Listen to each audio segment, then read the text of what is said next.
Nós temos aqui algumas perguntas e só vou chamar logo o Fábio Mota, que pediu aqui, que só enfatizou a abordagem dietética no indivíduo com intolerância à lactose. Ele está mais propenso, então, a ter a síndrome do intestino irritável? Então, teria alguma associação intolerância direta? Ele tem mais susceptibilidade de ter a síndrome? Tem 2 coisas que eu quero mencionar. Uma coisa é o seguinte: se a gente fizer um estudo de, má digestão de lactose em pacientes com intestino irritável e sem intestino irritável, nós vamos encontrar exatamente a mesma prevalência de má digestão de lactose, tá. Então 70% da população digere mal lactose, isso no mundo inteiro. Só que desses 70, só 30% são intolerantes à lactose, ou seja, 30% têm sintomas relacionados com essa má digestão. E isso depende, entre outras coisas, da sensibilidade visceral. Portanto, quando eu pego um paciente com intestino irritável, ele tem a mesma chance de ter má digestão, mas tem muito mais chance de ter intolerância do que o paciente que não tem intestino irritável. E outra coisa extremamente importante que modula a dieta, quando a gente vai propor essa dieta para o nosso paciente, é a presença ou não de supercrescimento bacteriano de intestino delgado.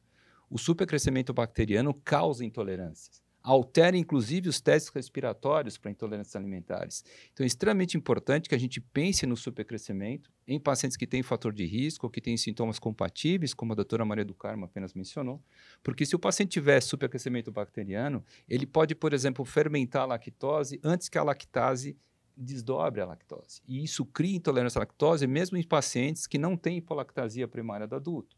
Isso vale para a lactose, mas vale especialmente para os monossacarídeos, como frutose e os polióis, tá? Que são açúcares absorvidos muito alto no intestino delgado e, portanto, mais vulneráveis à fermentação. Inclusive, a própria frutose, a Dul sabe disso, é utilizada em alguns protocolos para pesquisa de supercrescimento bacteriano de intestino delgado. Então, eu nunca fazer nenhum teste desses sem antes ter certeza se o paciente tem ou não tem supercrescimento bacteriano. Perfeito.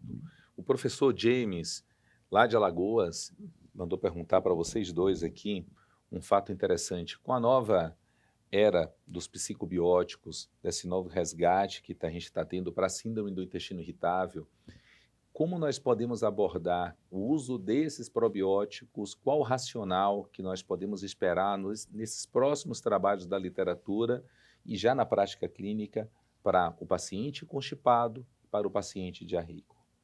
Alguém gostaria de começar essa jornada? A gente já deu uma pincelada sobre isso, Só né? para ele Então, poder ficar. Qual que você acha que deve ser hoje? Você usa na prática, paciente mais diarreico?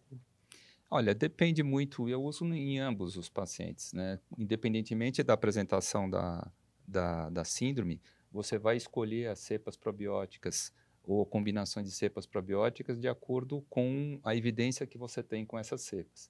Quando a gente fala especificamente de psicobióticos, eu acho que teria indicação em qualquer apresentação da síndrome, porque a gente sabe que o bem-estar psicoemocional ele modula a síndrome de intestino irritável de uma maneira bastante nítida.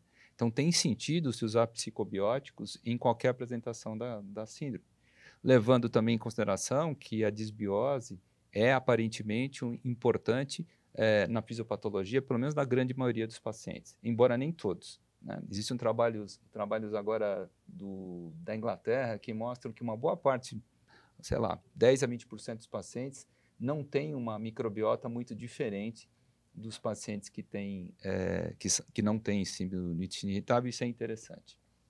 A interface dos ácidos biliares com a síndrome do intestino irritável. Quando utilizar colestiramina? Quem que eu falo? Fala você. Então, vou mandar um abraço para o James, né? Nosso querido, lá É, nessa terra linda, Maceió. Abraço, James. Eu uso colestiramina até bem, bastante, em alguns pacientes com resultados muito bons. É uma pesquisa cada vez mais fortalecida hoje, principalmente pelo grupo do professor Camilleri na Clínica Mayo, nos Estados Unidos, onde ele já tem, inclusive, formas de fazer esse diagnóstico, ainda restrita a pesquisa lá na clínica deles, mas assim, que vão mostrando cada vez mais que tem uma parcela de pacientes, independente de pós-colestectomia, que tem essa alteração muito nitidamente, que melhoram muito. Geralmente são pacientes com a forma mista ou diarreica, Lá fora também eles têm um colestipam, eles têm outras opções além da colestiramina, mais fáceis de tomar, porque aqui a gente tem em pó, é difícil de diluir, o paciente não gosta, a longo prazo é difícil, mas melhora muito alguns pacientes. A dose é extremamente individual, tem pacientes que melhoram com metade de um envelope, outros precisam de até 2 envelopes ao dia, mas aqueles que têm realmente essa má absorção, né, dos ácidos biliares melhoram bastante. Então, tem uma parcela de pacientes que eu uso sim. Barbucci? Eu também gosto bastante. A evidência é que a gente tem 20 a 30% em média, né, nas síndromes diarreicas de má absorção de sais biliares. E, portanto, teoricamente, né, os adsorventes de sais biliares poderiam funcionar em até quase 1/3 dos pacientes com síndromes diarreicas. Isso é importante a gente mencionar. Outro detalhe é que esses adsorventes de sais biliares, eles absorvem também remédios. Então, é importante, né, quando a gente prescreve isso, orientar a não tomar nenhum remédio próximo disso, porque senão a gente pode ter interferência sobre os neuromoduladores e, eventualmente, outros medicamentos que o paciente esteja tomando. Intervalo de 2 horas, no mínimo, entre a coletiramina e outros medicamentos. Um abraço aqui à doutora Érica, a doutora Rafaela, do nosso polo de São Paulo, está lotado. Ela contou um pouquinho sobre o passo a passo, sobre a síndrome do intestino irritável, a SIBO e as intolerâncias. A gente já conseguiu responder, então a gente vai passar. Ebastina, quando utilizar, qual o racional e como nós podemos melhorar a qualidade de vida do nosso paciente? Eu não coloquei aqui um slide, porque a gente tem agora um trabalho que foi publicado há mais ou menos um mês atrás e que aborda o uso dos bloqueadores H1 na condução de pacientes com síndrome do intestino irritável não constipativo, né? Mais na fórmula diarreica. Muito né? bom. Mas como a gente disse, isso passa novamente pela importância do infiltrado dos granulócitos, especialmente dos mastócitos, que produzem histamina. A histamina se liga basicamente a 2 receptores no intestino de importância, que são os receptores H1 e os H4, né? H4 ou H3? H3. E os bloqueadores dos receptores H1, eles têm se mostrado, pelo menos uma boa parte dos pacientes, eficazes em controlar especialmente a dor abdominal. Então, mas também eles têm um certo efeito constipativo. Por isso que a gente evita de dar bloqueador H1 em pacientes com síndrome constipativa. Além desses antihistamínicos, os estabilizadores de membrana de mastócitos e eosinófilos também podem ser utilizados, com resultados também bastante interessantes.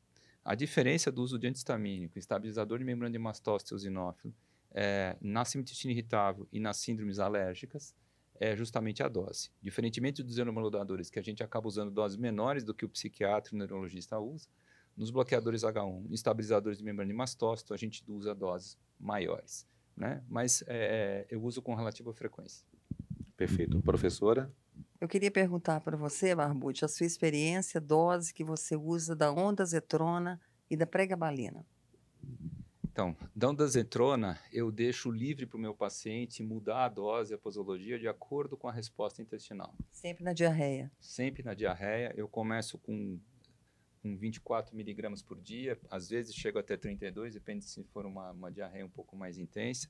E aí eu já oriento o paciente a reduzir a dose ou aumentar a dose de acordo com a resposta do intestino. Com relação à pregabalina, eu normalmente começo com doses menores de pregabalina, para sentir o efeito sedativo, se vai ser muito importante ou não. Às vezes eu começo até com 25 miligramas, normalmente eu passo 50 miligramas como dose inicial à noite. A pregabalina é um remédio bastante interessante, porque controla a dor, modula o sono e tem um efeito ansiolítico. Quer dizer, a gente consegue, assim, atuar em 3 frentes com a mesma medicação. Em todas as formas? Na pregabalina, eu uso em todas as formas, basicamente um analgésico visceral. Ela tende a prender um pouco o intestino, né? Mas em pacientes com síndrome constipativa, especialmente, em que a gente vai evitar de usar a amitriptilina, e o outro que a gente às vezes esquece, que também dá constipação, que é a paroxetina, eu vou direto na pregabalina. Ainda mais do que gabapentina, que também é interessante. E aí a nossa experiência no HC é com gabapentina, porque nós não temos pregabalina liberada para gastroenterologia.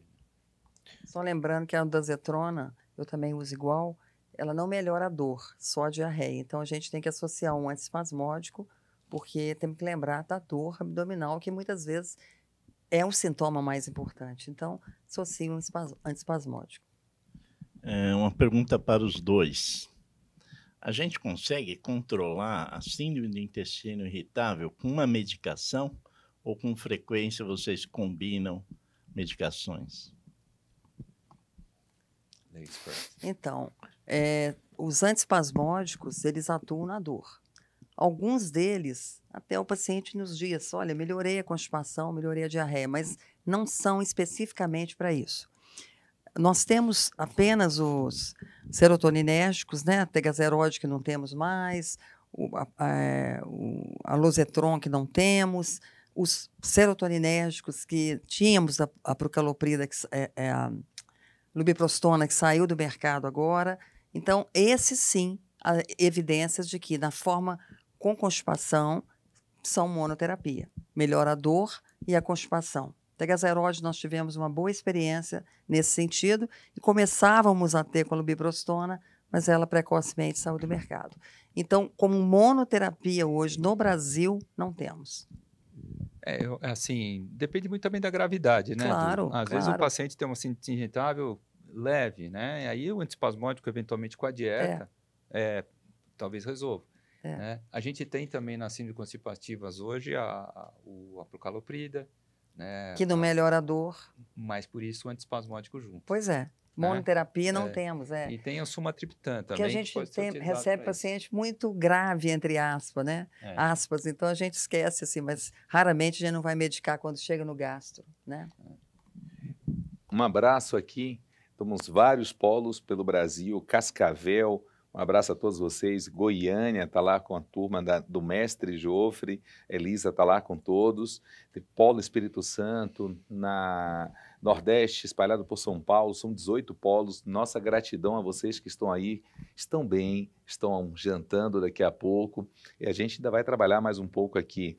Mas uma pergunta última aqui para a gente poder fechar. Brometo de otilônio, como usar no resgate da dor, como usar na manutenção e como usar para que esse paciente tenha um controle da qualidade de vida de forma de demanda no dia a dia dele. Vocês têm experiência? Perguntaram aqui. Quer que eu responda? Como a gente já mencionou, né, o tratamento da dor é essencial no intestino irritável. Então, o uso de antiespasmódicos, ele tem uma importância, de fato, bastante grande na condição desses pacientes. É importante que a gente tenha em mente que o efeito antiespasmódico e de controle da dor, ele acaba sendo até bem mais precoce do que o efeito modulador sobre a motilidade, especificamente. Mas, normalmente, no caso do otilônio, também existem algumas evidências que, quanto mais prolongado o uso do brometo de otilônio, mais ele acumula na parede intestinal e mais eficaz ele se torna no controle da dor. Perfeito. Eventualmente, tem pacientes que usam de forma esporádica. Olha, eu estava bem, e melhorei, parei, agora eu só estou usando quando eu tenho dor. Uso alguns dias e paro, uso algumas semanas e paro, mas é importante que a gente diga também que é bastante seguro a manutenção com antiespasmose, especificamente o brometo de otilônio a longo prazo, e isso é essencial numa doença que tem um caráter crônico e que vai necessitar normalmente de terapia crônica. Pelo adiantar da hora, eu gostaria de nossas considerações ao nosso diretor médico, por favor. Bom, a gente viu que não foi surpreendente, aprendemos bastante com esses dois maravilhosos profissionais que nos ensinaram muito hoje. É uma doença cativante em termos de... A gente está sempre descobrindo, né? Alguma fisiopatologia, hoje é cheio de fisiopatologia. Também a gente volta a falar, tem que repensar na resposta, considerar aspectos de dieta, aspectos também da vida do paciente, é fundamental isso, e exercer. Não tem outro jeito, é atender esse paciente. Gratidão, Vitório. Professora Maria do Carmo, que tão prontamente saiu lá de Minas hoje, está aqui viajando amanhã para outro lugar, mas não pôde deixar de estar aqui presente. Tem que estar de azul. Ela está combinando comigo, por favor. É porque ela está Bahia. Bahia, ela não tá de outro time. Ela está vestida de Azul. Bahia. O Azul. coração dela é baiano. Coração preto e branco. Mas estou de azul. É uma cor linda. É só agradecer, dizer que foi um prazer, uma noite muito especial. E aquilo que você comentou, Fábio, é uma realidade, né? Não só o estudante, o residente de gastroenterologia, já na gastroenterologia, ele vê pouco doença funcional. Porque ele fica no hospital, muitas vezes ele vai atender o ambulatório com esses retornos dos pacientes, vai para o ambulatório de doença inflamatória, de fígado, e na hora que chega no consultório, Vitória falou, Barbucci, 50 no mínimo, 50, falado 60% são distúrbios funcionais. E é só a experiência, o tempo e a história clínica, e ter tempo e paciência e descobrir que é uma área maravilhosa mesmo da gastroenterologia, que são as doenças funcionais. Então, é treino, é escuta, né, saber que o paciente não é da cabeça dele, é muito além disso, é uma doença que é um desafio, o reconhecimento dela e o tratamento. Cada vez mais a gente busca soluções, como o Barbucci tão bem apresentou. Muito obrigada. Gratidão, professora. Mestre Ricardo Barbucci. Gostaria só de agradecer a oportunidade, doutor Antônio Fábio, a APSEM, pelo convite. É sempre um grande prazer estar do lado da doutora Maria do Carmo, aprendendo bastante, com o doutor Fábio também.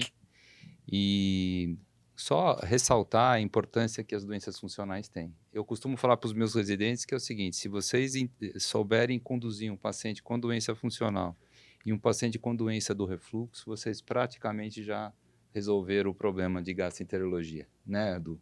Né? Então, é muito importante que a gente saiba reconhecer essas doenças e tratar de forma adequada.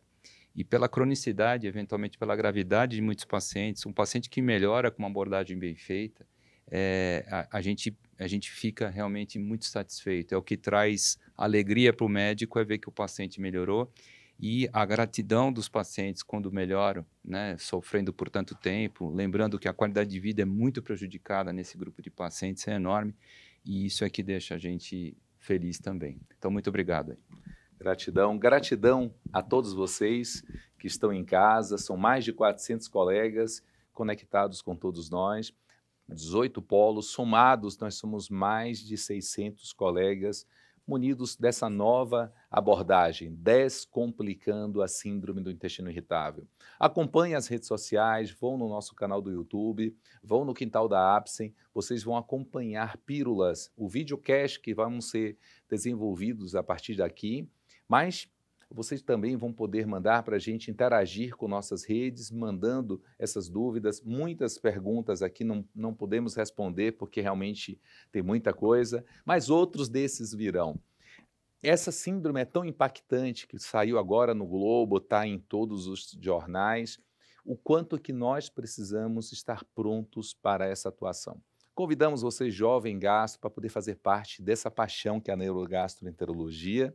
A APSEM, muito obrigado por vocês fazerem parte dessa transformação e convidamos mais uma vez vocês para poder abraçar esse paciente e, a partir de amanhã, nosso movimento Março Azul, estamos falando de intestino, vamos todos unidos contra o câncer coloretal. O departamento científico, o departamento médico da APSEM está aqui, tarimbado, colocou a gente de azul para poder fazer parte desse processo também. Um forte abraço, uma noite abençoada para todos.